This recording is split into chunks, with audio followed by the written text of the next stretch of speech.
जाति न पूछो साधु की, पूछ लीजिए ज्ञान।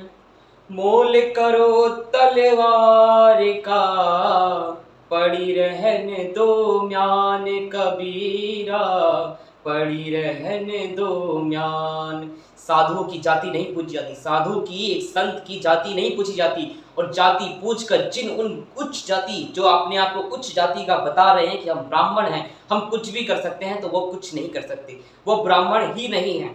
आज मैं आपको वीडियो के अंत तक यह प्रमाण देके जाऊंगा कि वह लोग जो लोग अपने आप को ब्राह्मण कह रहे हैं वो ब्राह्मण नहीं है, ब्राह्मण कहलाने लायक ही नहीं है। अगर उन लोगों ने कबीरदास जी की अगर यह दोहा पढ़ लिया होता तो कभी ऐसा काम ना किया होता, कभी ऐसा काम ना किया होता। और आज अपने सभी ग्रंथों के आधार पर, वेदों के आधार पर, मनुस्मृति के आधार पर आज मैं ये प्रमाण देके जाऊंगा कि कथा किसी एक का नहीं है, राम किसी एक के नहीं है, कृष्ण किसी एक के नहीं है। मैं पहले आज प्रमाण दे के जाऊंगा। और जो आज जातियों में बांट रहे हैं ना लोगों को, उनके मुंह पर एक करारा तमाचा आज देकर जाऊंगा। आप सभी भक्तों को राधे राधे। मैं आप सभी का दास राधे राजेश्वरी दास, सत्य यूनिटी संघ का फाउंडर। मैं आज कोई ना कोई कथावाचक हूँ, ना कोई संत हूँ, ना कोई साधु हूँ। मैं सिर्फ एक सच्चा सनातनी और सच्चा हिंदुस्तानी हूँ, जो अपने इस देश से और अपनी समाज से, अपने लोगों से और अपने सनातन धर्म से प्रेम करता हूँ, अपने कृष्ण और राम से प्रेम करता हूँ। मेरे प्यारे भक्तों, अभी आप लोगों को पता होगा कि आज से ठीक 3 दिन पहले उत्तर प्रदेश के इटावा में दो संत, कहें कि यादव समाज के दो संत कथा करने गए थे, श्रीमद् भागवत जी की कथा करने गए थे। उनका नाम संत राम यादव और मुकुट मणि सिंह था। मणि सिंह, उन दोनों ने कथा करी, वहां पर एक दिन की कथा भी हो गई। दूसरे दिन उन लोगों ने यह पूछा वहां के रहने वाले सभी ब्राह्मण समाज ने कि आप अपना आइडेंटिटी दिखाइए। उन्होंने कोई फर्जी आधार कार्ड बना रखा था, वह फर्जी आधार कार्ड बना रखा था, उन्होंने अपनी जाति छुपाई। यादव समाज के दो कथावाचक थे, उन्होंने अपनी जाति छुपाई और बाद में पता चला कि वह यादव समाज के हैं। अब एक बात मैं आप लोगों से जानना चाहता हूँ कि क्या किसी साधु से, किसी कथावाचक से उसकी जाति पूछना सही है? क्या कोई निम्न जाति का कथा नहीं कह सकता? और ये कहाँ का नियम है और ये कहाँ का ज्ञान है? आप लोगों का कितना ज्ञान है? मेरा इतना ज्ञान नहीं है, लेकिन जितना है प्रमाण के साथ है, आज मैं आपको प्रमाण के साथ दूंगा। उन लोगों ने क्या करा, वहां के जो ब्राह्मण, जो अपने आप को ब्राह्मण कहते हैं, वो ब्राह्मण है ही नहीं। कोई नहीं कह सकता कि ब्राह्मण है, और ब्राह्मण होते तो ऐसा कार्य करते ही नहीं कभी। अगर नहीं आपको कथा सुननी तो वहां छोड़ देते। उन लोगों ने ऐसा कार्य करा कि ऐसा कार्य, ठीक वही दृश्य और वही चीज औरंगजेब के टाइम औरंगजेब ने करवाई थी कि पकड़ पकड़ के चुटिया कटवा दी गई थी। अरे नीच, तुम लोगों को जितना बुरा बोला जाए उतना कम है, जितनी बड़ी से बड़ी सजा दी जाए उतना कम है। तुम लोगों ने एक सच्चे सनातनी की, मैं कोई कथावाचक नहीं कह रहा हूं, मैं कह रहा हूं कि एक सनातनी की चुटिया काट दी। और चुटिया काटने का मतलब है तुमने उसको सनातन से विमुख कर दिया, तुमने सनातन धर्म से हटा दिया, उसको मुसलमान बना दिया जीते जी। जो व्यक्ति कृष्ण से प्रेम कर रहा, जो कथा कह रहा है, कोई चोरी करने तो वो नहीं आया था, पहली बात चोरी करने नहीं आया, डकैती डालने नहीं आया, किसी की बहन बेटी को छेड़ने नहीं आया, वो केवल कथा करने आया। और कथा करने आया तो आप लोगों ने क्या करा, उसकी चोटी कटवा दी, मारा पीटा उन लोगों को, उसके ऊपर ब्राह्मणों का मूत्र छिड़काव करा। इतना नीच काम, इतना नीच। ब्राह्मण महिला के चरणों पर नाक रगड़वाई। क्या यही आपकी बुद्धिमता है? यही आप सीखे हो ब्राह्मण होके? अपने आप को ब्राह्मण कहते हो, हैं ब्राह्मण कहते हो? तुम शूद्र कहलाने लायक भी नहीं हो। तुम शूद्र से भी नीचे अगर कोई हो तो तुमसे अच्छे वो विधर्मी लोग हैं, जो आज भी सनातन का सम्मान करते हैं, आज भी सनातन का सम्मान करते हैं। और तुम लोगों ने क्या करा? अगर उन लोगों ने जाति छुपाई मेरे बच्चों, तो एक बात सोचो कि जाति छुपाने का इतना डर कैसे आया उन लोगों में? अगर उन्होंने जाति छुपाई, मैं मानता हूं गलती करी, क्या खाली जाति छुपा लेने से इतनी बड़ी सजा कि उसकी चुटिया काट दी जाए? ये चुटिया रखने का अधिकार केवल ब्राह्मणों को नहीं है, ये समझना होगा आपको। क्षत्रिय, वैश्य और सेवक सभी के सभी वर्ग, सभी सनातनियों के मस्तक पर शिखा होनी चाहिए। और जिसने भी शिखा काटी है उसको कड़ा सा कड़ा दंड दे देना चाहिए। अभी तक तो अब मैं आज आपको प्रमाण के साथ बताऊंगा कि कौन कथा कह सकता है और कौन कथा नहीं। आज मनुस्मृति के हिसाब से और स्कंद पुराण के हिसाब से और तमाम ग्रंथों में पढ़ने के बाद, छानने के बाद, जन्मना जयत शूद्र संस्कारत भवत द्विज वेद पाठत भवत विप्र ब्रह्म जानयति ब्राह्मण। इसका श्लोक का अर्थ है कि जन्म से व्यक्ति शूद्र होता है।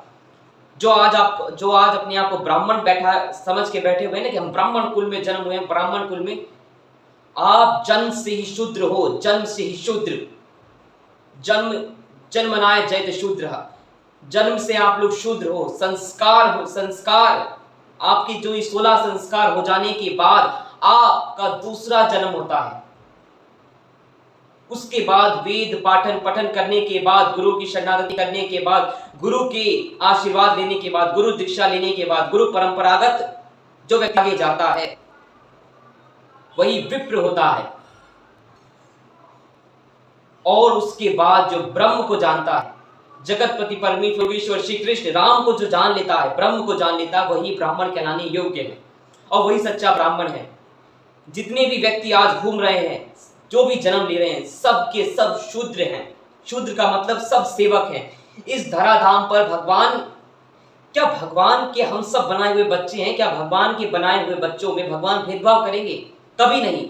भगवान ने क्या कहा है? भगवान ने यही कहा है कि मैं धरती पर भेज रहा हूं, अपने कर्मों अनुसार तुम एक शूद्र ब्राह्मण बन सकता है, एक क्षत्रिय ब्राह्मण बन सकता है, एक ब्राह्मण वैश्य बन सकता है, ब्राह्मण शूद्र बन सकता है। और आज जो इटावा के ब्राह्मणों ने किया है वो ब्राह्मण नहीं है, वो शूद्र से भी नीचे कोई अगर एक कोई जाति हो सकती हो तो वो है वो, कि उन लोगों ने ये कार्य करा।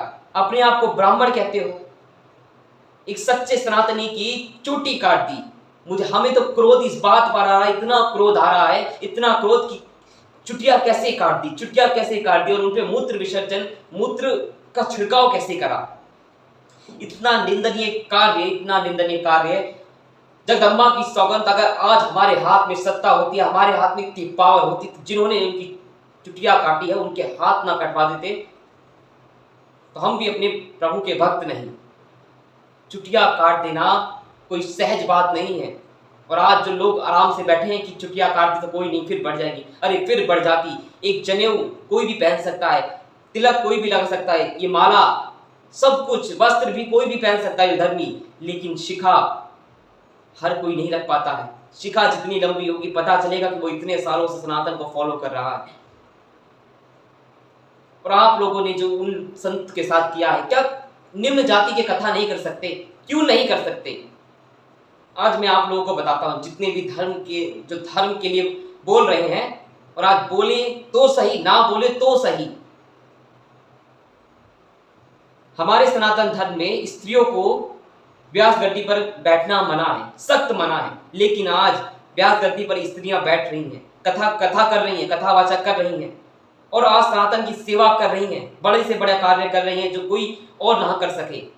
कर रही है ना। समाज में परिवर्तन आया, स्त्रियों ने कथा करना शुरू करा। जब कथा करना शुरू करा तो कितना आगे गई वो।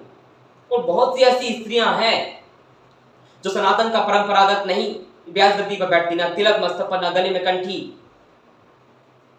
तब तो आप लोगों की बोलती नहीं खुलती। उनको बड़े बड़े मंचों पर बुलाकर आप लोग खुद सम्मान देते हो, और यहाँ जो थोड़े थोड़े पैसे जमा करके कथा करते हैं उनको आप लोगों ने अपमानजनक किया। क्या वो यादव है तो यादव कथा नहीं कह सकता? वो यादव नहीं है, वो ब्राह्मण ही है। जिस दिन उन्होंने व्यास गद्दी पर बैठ गए वह ब्राह्मण कहलाए। उनके मुख से कथा निकली तो वो ब्राह्मण ही हैं। और जो आप लोग कह रहे हो ना कि इन्होंने हमारी ब्राह्मण समाज से अपना पैर छुपाया, तो आप लोग शूद्र हो। आप लोग शूद्र से भी नीचे कोई जाति हो सकती तो वही हो आप। और पैर तो धोकर पीना चाहिए आपको, मैं ये बोलूं, क्योंकि आपके सामने जो है वो कथावाचक है, और कथावाचक की कोई जाति नहीं होती। पहली बात, अगर आप लोगों ने कभी कबीरदास जी का ये दोहा पढ़ लिया होता तो कभी आप लोग ऐसा ना कार्य करते। और जो लोग, जिन लोगों ने कह रहे हैं कि हम ब्राह्मण है, उनके ब्राह्मण में जाके देख लेना कि कितने बच्चे हैं। हमें तो यहाँ जाके सबसे ज्यादा आश्चर्यचकित है कि वहां के बच्चों में इतना उबाल कैसे आया।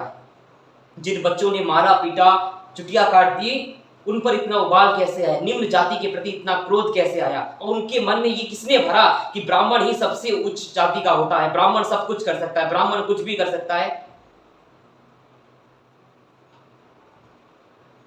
भारत सरकार को इस पे कड़ा से कड़ा एक्शन लेना चाहिए। और इटावा पर आज योगी आदित्यनाथ को, हमारे मुख्यमंत्री परम पूज्य योगी आदित्यनाथ जी को इटावा में जाना चाहिए था। आज तीसरा दिन है, ना योगी आदित्यनाथ जी की तरफ से कोई एक्शन लिया जा रहा है, ना कुछ उनकी प्रशासन कर रही है। लेकिन आज योगी आदित्यनाथ जी कहां हैं? आज चुटिया काट दी गई, चुटिया। ये कोई छोटी मोटी बात नहीं है। सनातन को विध्वंस करने का कार्य चल रहा है, सनातन को नष्ट करने का कार्य चल रहा है। और जहां सभी कथावाचक यही मंच से बोले कि जात पात की करो विदाई, हम सब हिंदू भाई भाई। कहां भाई भाई?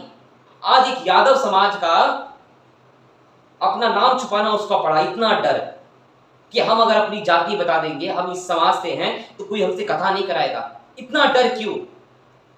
और चलो उन्होंने जाति छुपाई, तो क्या उन्होंने करा तो वो सही था? अरे भेज देते, अगर आपको नहीं कराना था तो भेज देते। जात पात की करो विदाई, हम सब हिंदू भाई, हाँ भाई रहे।